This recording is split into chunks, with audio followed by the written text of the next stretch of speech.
Thank you. Thank you very much. Thank you. I have a question for the president. Do you hate all rich people? Or just those who aren't campaign contributors?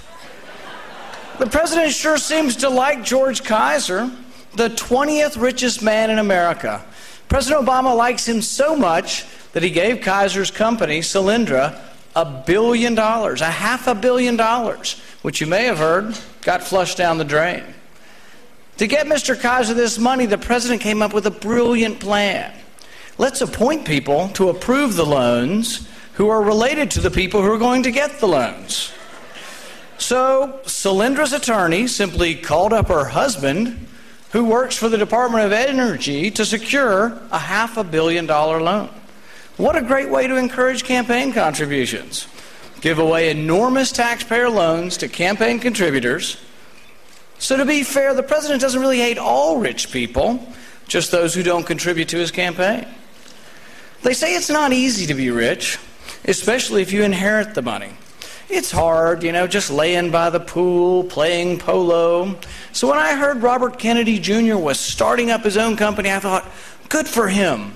I hope he'll find the satisfaction of good old-fashioned work. My good feelings, though, soured a bit when I heard Robert Kennedy's idea of work involves $1.6 billion of taxpayer money. So while the president roams the country moaning about millionaires and billionaires not paying their fair share, his aides are in the White House making sure that millionaires and billionaires are getting their fair share of your money. Now, how did Robert Kennedy come to get this $1.6 billion? Same way George Kaiser got his. Kennedy got one of his employees a job at the Department of Energy, and then the former employee approved the loan. Where's the taxpayer in all this? Left holding the bag. Where's the country? Left with a $15 trillion debt. So the president doesn't really hate all rich people. If you're a crony, if you're a buddy of Barack Obama, stop by the White House. They've got a deal for you. Now I have another question. Another question for the president. Do you hate poor people? Or do you just hate poor people with jobs?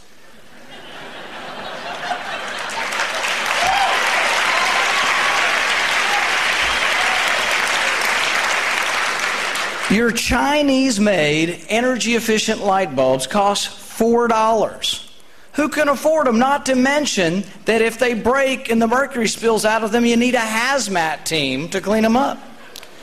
Mr. President, don't you realize that if you've piled this debt, as you're piling this debt on the backs of working people, that gas prices have doubled, food prices are rising at double digits, and 11 million people are out of work?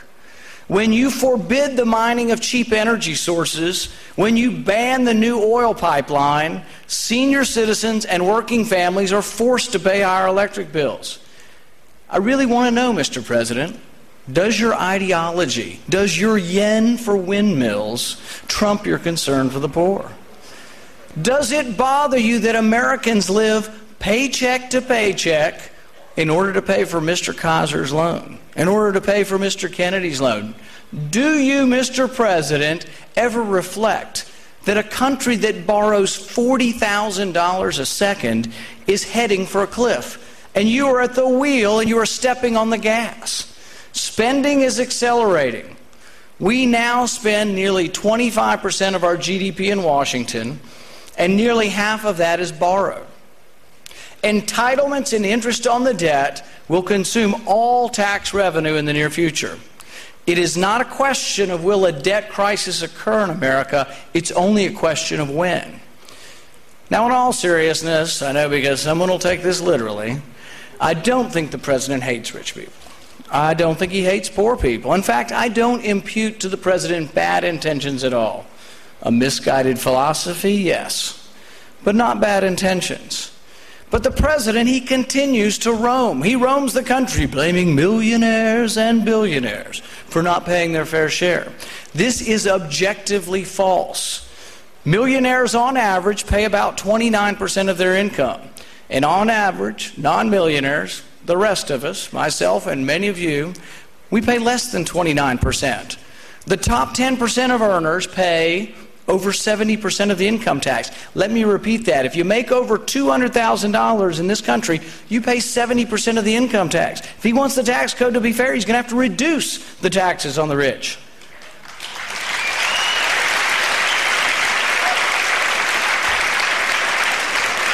The rich and the upper middle class pay virtually all of the income tax. The bottom 47% of earners pay no income tax. To put it kindly, the president is being disingenuous. Is anyone out there tired of hearing about Warren Buffett's secretary? We're encouraged to mourn for his poor secretary, who some have estimated probably makes more than $200,000 a year. Realize, and I just realized this recently, this is all a charade. This has been designed for over a year. This is purposely designed to attack any Republican candidate who happens to be successful. The truth is that Warren Buffett pays tens of millions of dollars in taxes, and his secretary pays thousands of dollars in taxes. Buffett, in fact, pays 1,000 times more in taxes than his secretary. I believe this election will be about the American dream, whether we still believe in the greatness of our founding documents. Do we believe in an America where we, the people, interact voluntarily to determine who the winners are? Or do we want a president to dictate who the winners and losers are? Do we really want a fairness czar to enforce equality on us? It's not as if we haven't seen attempts at a fairness doctrine before. The Soviets tried it, so did the Chinese.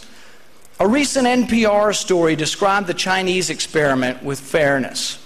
In 1978, in a small remote village in China, several farmers gathered in secret, and they signed a compact. This compact was extraordinary and very dangerous. They immediately hid it inside a piece of bamboo in the roof of one farmer's hut. The compact called for illegal action.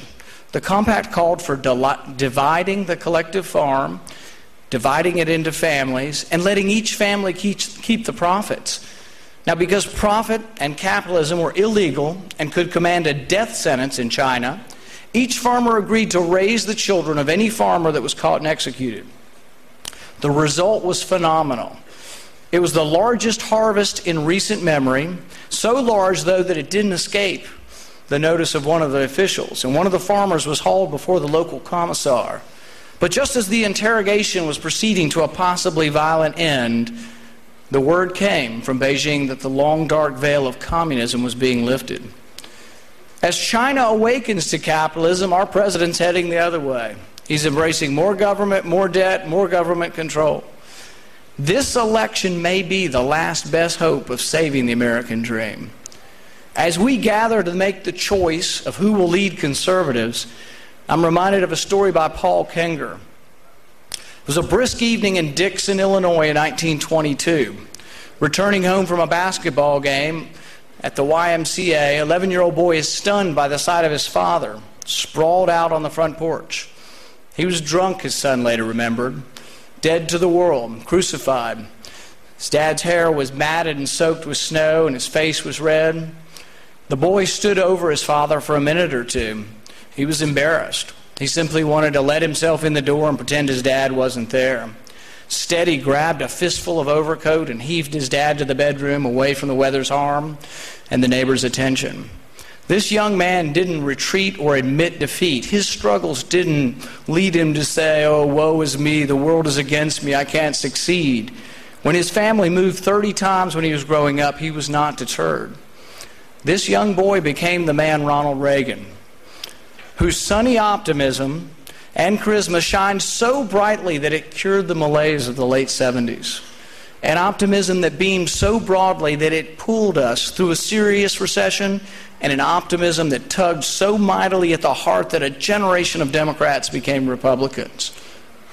Who will be that next Ronald Reagan? Who will be our heroes? Who will become the next generation of the great leaders? America is great because we've always embraced individual liberty. This belief in the individual is the American dream. To lead us away from the precipice that is this looming debt crisis It will take someone who believes in America's greatness, who believes in and can articulate the American dream. If the American dream dies, so does our country.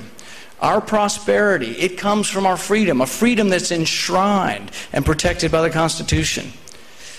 Washington today, though, is ruled by a different sort. You've got special interests on the right and on the left who clamor for more of your money. They come in front of my office. They're sitting in chairs. I call them the beseechers. They've got their hands out looking for something. There's nothing left to give. We're borrowing 40 cents on every dollar. We're borrowing $40,000 a second. There's nothing left to give them. Even our party has yet to grasp the significance and the imminence of this coming debt crisis. It's coming. It will take bold leadership.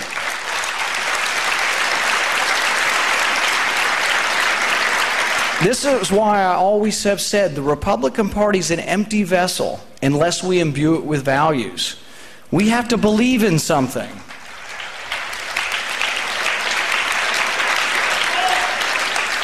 It will take someone who's able to transform the coldness of austerity into the warm, vibrant embrace of prosperity. We're in the process of discovering who that leader will be. My hope is that in the search for that leader, we also rediscover the passion for individual liberty that made America great. Thank you, and God bless America.